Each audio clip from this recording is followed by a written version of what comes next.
વાત કરવા માટે આમ આનંદ આવે એવો એક તો માઇક છે ને આનંદ આવે એવો માહોલ છે. સામાન્ય રીતે અમારે ગળા ખેંચાય પણ આજે બહુ અદ્ભુત છે. મારે વાતની શરૂઆત કરતા પહેલા હું આ મંચ સામું જોતો હતો.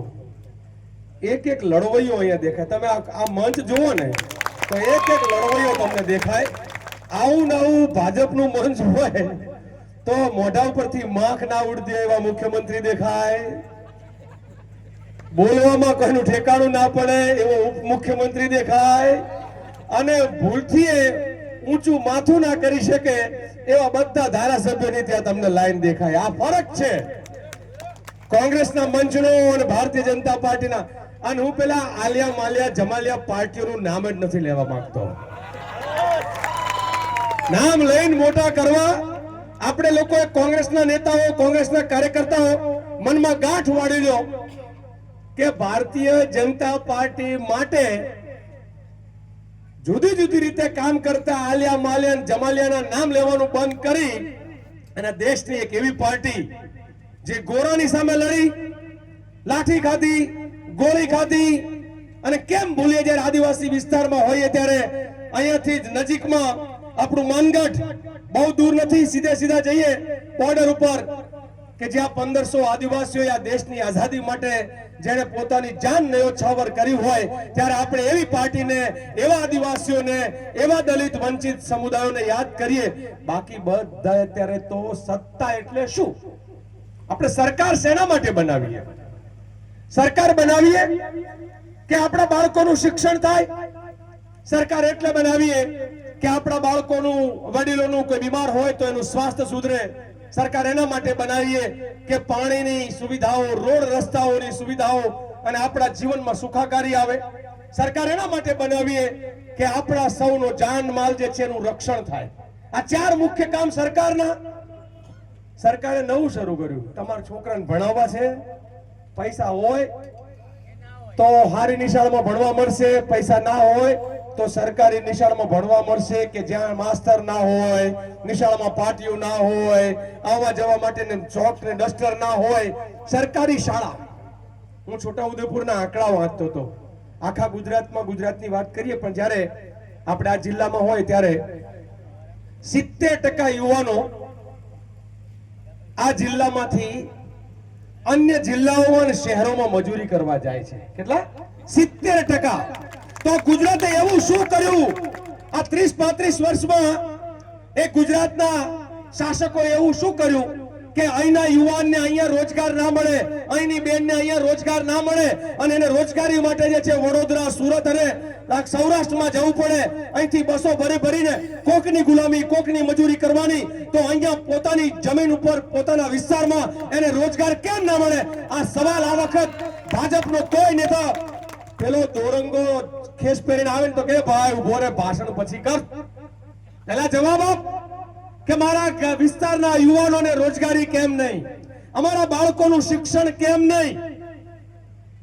એક આંકડો અંગ્રેજીમાં છે પણ મારે તમને ગુજરાતી બાળકોનું બાળ મરણનું અને માતા મરણનો આંકડાઓ આખા ગુજરાતમાં કોઈ જગ્યાએ વધારે હોય તો એ આપણી આ પટ્ટીમાં છે. તો એવું કેમ બને કે આદિવાસીની પટ્ટીમાં એ બાળ મરણ અને માતા મરણનું પ્રમાણ વધારે હોય અને તમે બધા લોકો જે છે ત્યાં જલસા કરો? મત અમારા, રાજ તમારું. આ ના ચાલે. મત અમારા અને રાજ તમારું કેમ ચાલે? એ કોંગ્રેસ પાર્ટી કે જેણે અમરસિંહભાઈ ચૌધરીને, આદિવાસીને એ ગુજરાતના મુખ્યમંત્રીની ખુરશી પર બેસાડી ગુજરાતમાં 14-15% આદિવાસીઓની વસ્તી હોય અને તમારે ડેપ્યુટી સીએમ બનાવવાના હોય તો પેલા 1% વાળાને બનાવવા, 14% વાળાને તમે જોતા જ નથી. તમે જોવો તો ખરા કે મુખ્યમંત્રી કોણ, ઉપમુખ્યમંત્રી કોણ, ગુજરાતનો ગૃહમંત્રી કોણ, ગુજરાતનો ઉદ્યોગ મંત્રી કોણ? ગુજરાતના બધા સારા ખાતાઓ તો કે એમાં તમે નહીં. તમને શું આપવાનું, અમને શું આપવાનું, આપણને શું આપવાનું? તો કે જંગલ ખાતું, સમાજ કલ્યાણ ખાતું, પુરવઠા ખાતું, બધા સેવા કરવાના ખાતા આપણી પાસે ને મેવાના ખાતા એમની પાસે.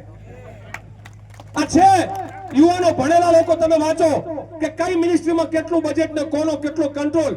એ હર્ષ સંઘવી પાસે એવી કઈ ડિગ્રી છે કે ગુજરાતના 15 પોર્ટફોલિયો લઈને ફરે અને આખા આદિવાસી પટ્ટામાં 40 ધારાસભ્યો હોય તો એના ભાગમાં કશું ના આવે એવું કેમ બને છે એ ગુજરાતમાં આપણે સવાલ પૂછવાની જરૂર છે આવા અનેક સવાલો છે પણ આ સવાલોની વચ્ચે ગુજરાતમાં જે અત્યારે ચાલી રહ્યું છે આપ સૌ જાણો છો એક બાજુ ખેડૂતોના દેવા વધી રહ્યા છે તો કોંગ્રેસ પાર્ટીએ ખેડૂતોના દેવા માફ નહીં તો ભાજપ સાફ આવો નારો કર્યો છે હું એક વખત તમને નારો બોલાવું તમારે પણ બોલવું પડશે જોરથી કવાટનું પાણી માપવાનું છે મારે કઈનું પાણી કડક છે કે પછી આ મુખ્યમંત્રી મુખ્યમંત્રી જેવું ઢીલું ઢસ છે કડક છે ને તો હું કહીશ ખેડૂતોના દેવા માફ કરો તમારે કેવું નહીં તો ભાજપ સાફ કરો ખેડૂતોના દેવા માફ કરો અને ખેડૂતોના દેવા માફ કરો